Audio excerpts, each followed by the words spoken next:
Hey, Toms. Good morning.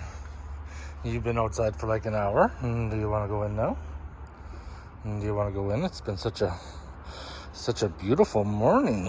It has been. How are you today, Toms? Oh my. Do you want some chin scratches? Do you? Oh, there you go. There you go. Oh yeah. That feels so good, doesn't it? Oh, that's right, Toms. Well, shit show is not over yet. So in the last video, as I thought, all the deficiencies were fixed. Replaced everything that was giving me issues. Yesterday, thought all was great. I was going to take the Jeep out for a drive to the grocery store, pick up a few groceries, come home, get prepared for the next project. Went to the grocery store, parked, came back out, start the Jeep. A few seconds later, heard the little chime go off in the dash, and it was an engine code. So now let's scan it, and I'll show you what we're going to be dealing with. Going to be using the think tag that I'm going to plug in because I can screenshot off my phone.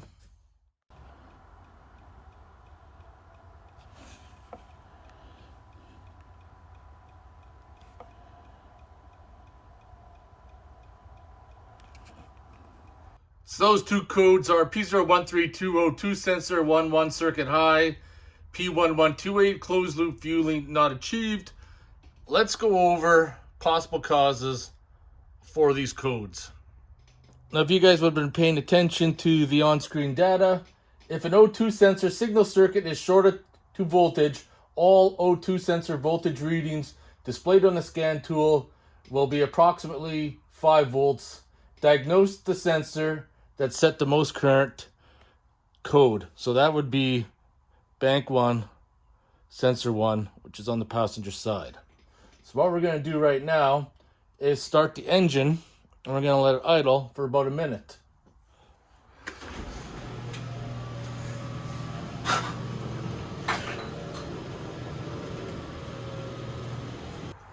Start her up.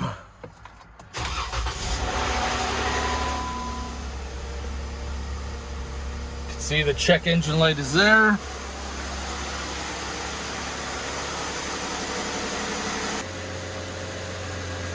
We're in closed loop.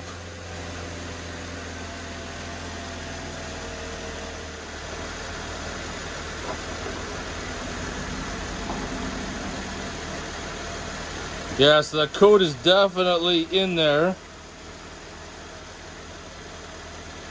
But if it goes through like 3 cycles, then it'll clear itself.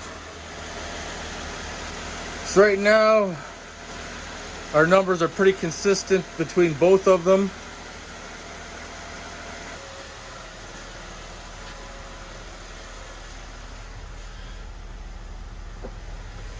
Kill the engine. So now I'm going to go through all the diagnostic steps, whether it was shorted to voltage when it was running, kind of give you guys an idea, because a lot of people will automatically see an O2 sensor code and just replace the O2 sensor, throw in the parts cannon at it, where you got a 50-50 chance of getting it right, or you could diagnose and troubleshoot the issue and solve it. So I need to remove the inner fender skirt now. Now I got aftermarket fenders, but as far as the eye can see, there's only 2 bolts that I can see that are holding it in place. There's nothing else. So see if I can remove those and then drop it down a little bit, see what happens.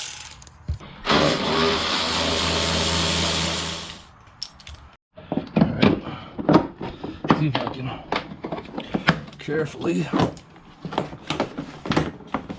pull the skirt down.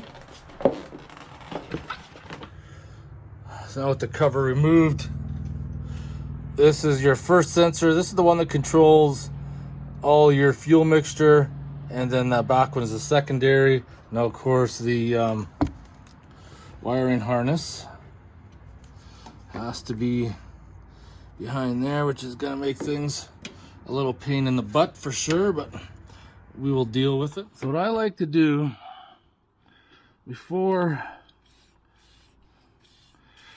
I remove any electrical connection is I like to spray it with WD-40. All right, that's the best way to get my sausage hands in there. Oh, there you go. Hold her right out. Hold her right out. So now you can see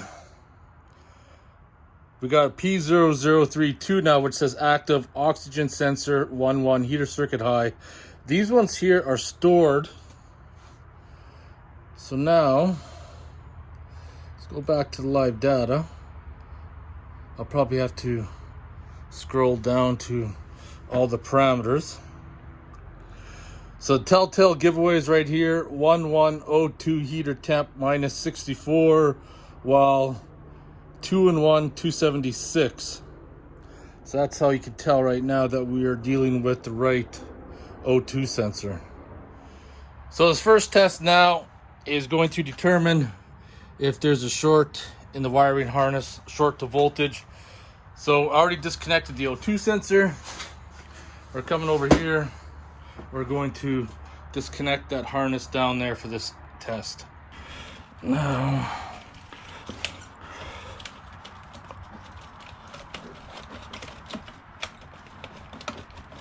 oh, there we go.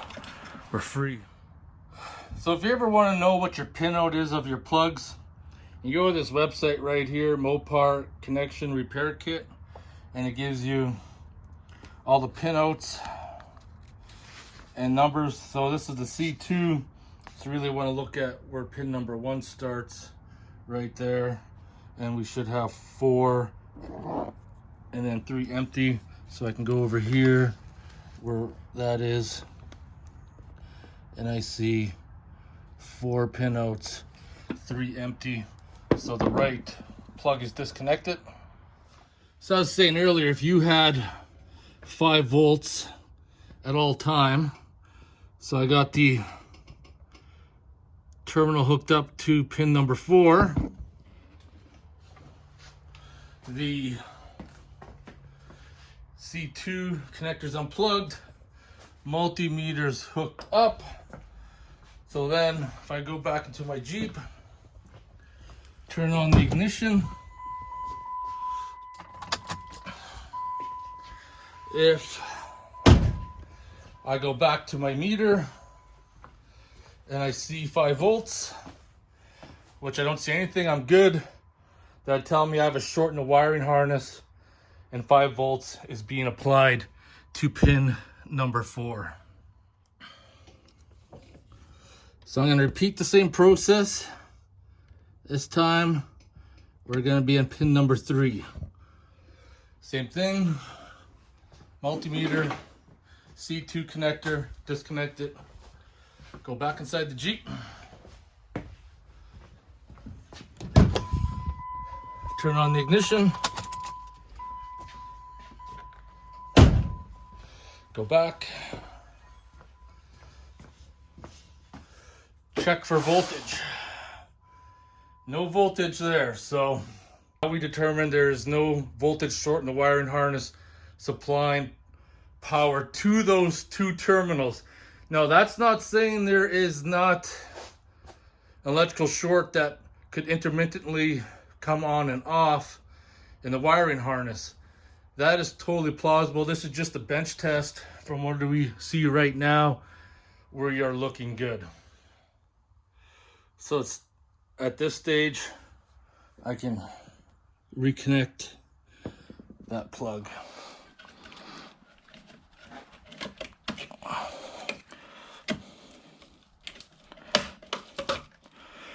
Plug that connector back in. For this next test, it's easier to show you what's going on with the jumper out. You want to, so I don't know how well you're going to be able to see. So that's pins jumper 3 and 4. You want to turn the ignition on and then measure the voltage. So if the voltage is between 2.3 and 2.7, the sensor is faulty. So there you have it. We're testing bad. O2 sensor volts 11, 2.5. You can see the volts up top is at 0 with the jumper. You can see 1, 2, 2.47, 4.99, all the same except for right here. Verified O2 sensor is at fault, but we're also going to do the rest of the troubleshooting in case you pass this test and continue on.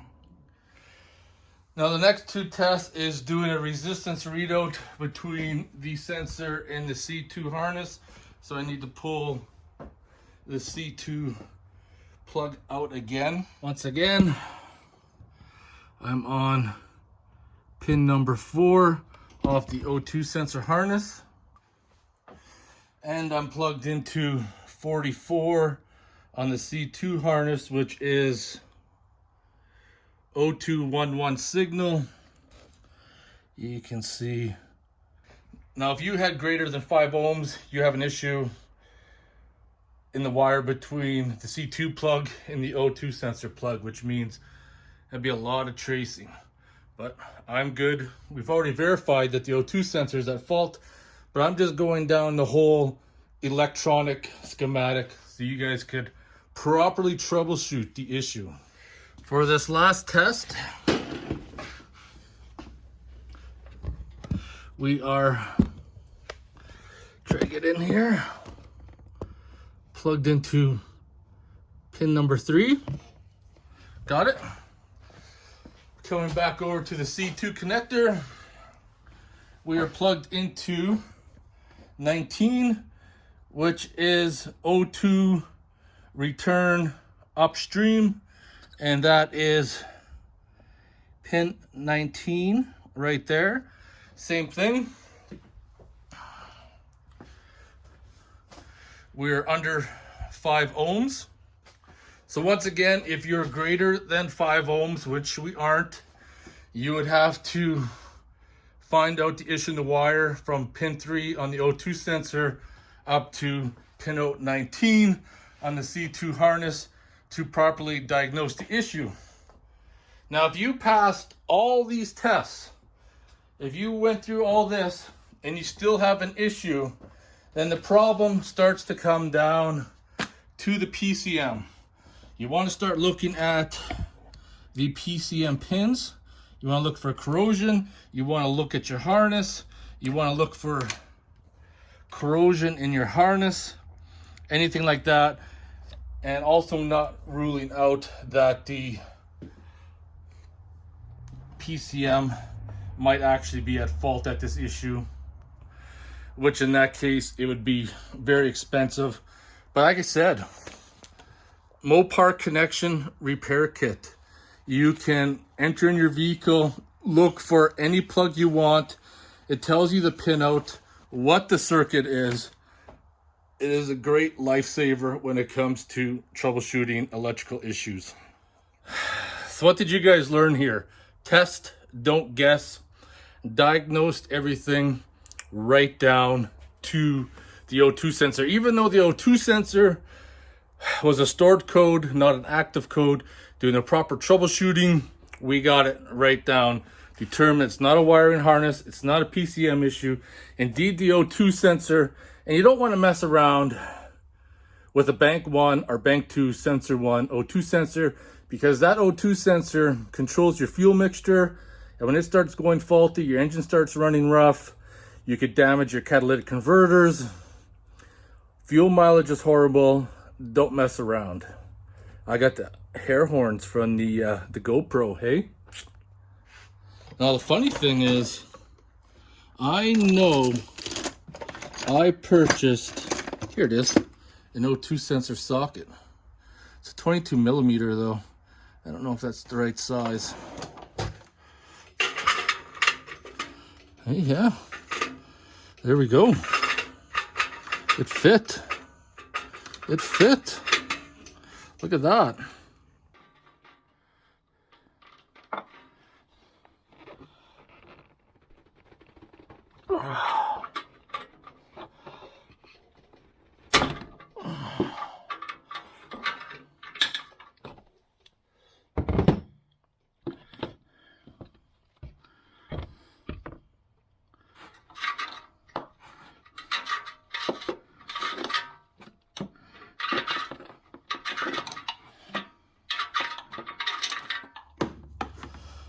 So there we have it.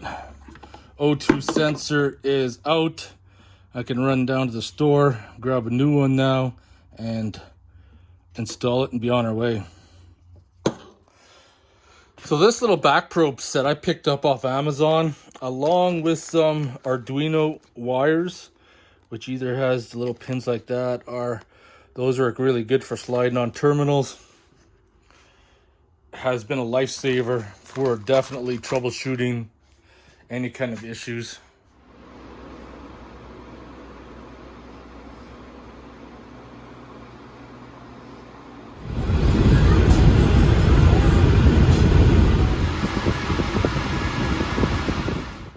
Hey TCs, are you seeing what I'm doing? Are you? Alright, time to get this back together. NTK is like one of the few O2 sensors that I will use. I'll never buy an aftermarket, no name brand. If you're replacing sensors, always try to get something that's OEM quality for sure. Otherwise, you're going to be paying for it down the road.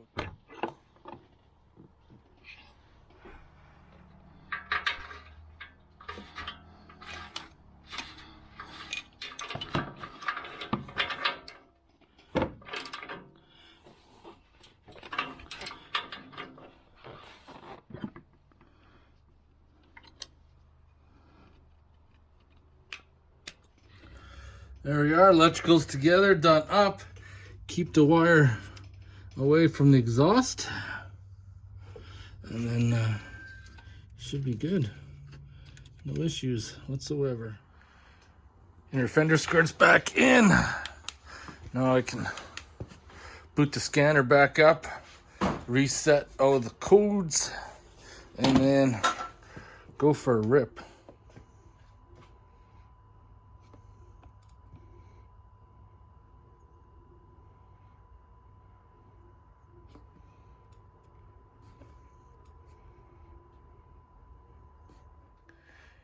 Everything's buttoned back up.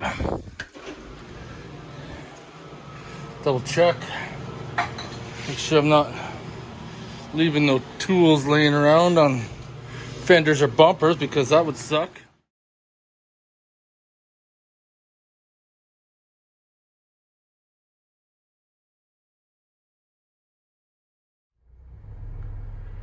Just got back and test drive went very well.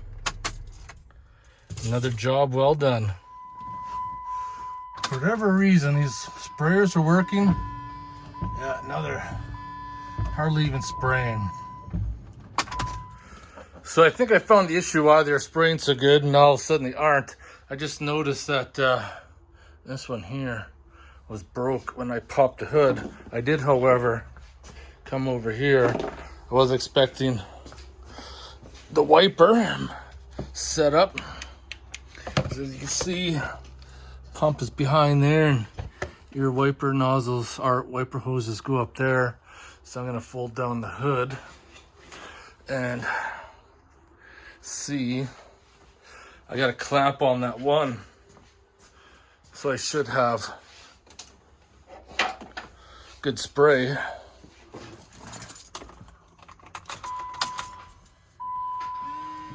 Yeah, that's the issue. That nozzle broke. There's always something going on with this JKU. I sure hope all the content I've been making on my other channel is going to pay off. But it's going to be a couple hours before the local autovalue can get those parts in and I can go run down and get them. Just want to finish removing all these decals, and best way to do it, in case you don't know, is use a heat gun and lightly heat them up, and then they'll peel right off. Well, that also depends on how long they've been on there too. Sometimes they peel off easy and sometimes they don't. We're gonna find out.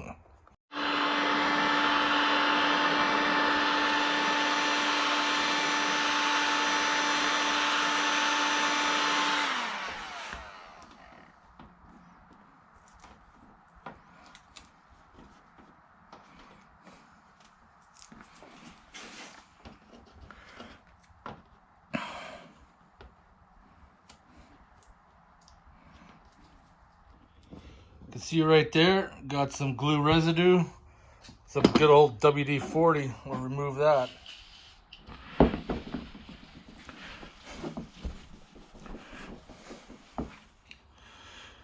Now the reason why I pulled the stickers off, because I'm putting new stickers on. I'm naming my Jeep, and I think that name will definitely suit it, considering all the things I've done to it, even though it's been a mechanic special, and I knew that, and all the Easter eggs and other issues that have come along since then. So let's get this decal on. And there we have it. My GoPro battery died before I can pull the masking off, but I think that turned out all right. Looks good. Carefully pull that hose off. Get this new one on. I think should work just fine. Plug that back in. Put a new hose. This is a new one. It's a Dorman 58133. New nozzle.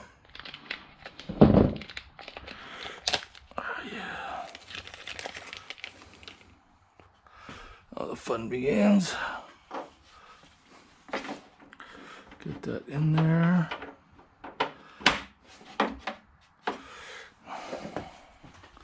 Find out it's gonna be like a good hose length, like right there.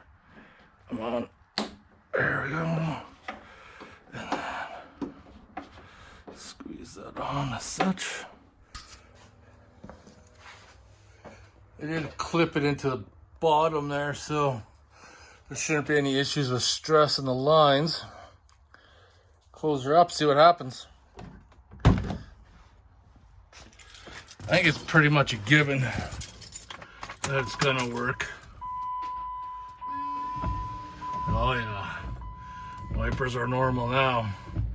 Good to go. Try it again. Yep. Perfect. Yeah, probably just old and brittle and broke. You can tell by the nozzle. Looks like it's decaying, but yeah, good to go. Easy fix. All right, everybody, time to shut her down. Motherfucking beer time. My eye's itchy. Couldn't have waited till after, but it's itchy right now. I got some Keystone. No idea where this is brewed. Brewed all over Canada. Cheap beer, was on sale. That's why I'm drinking it. Anyways, cheers, everybody.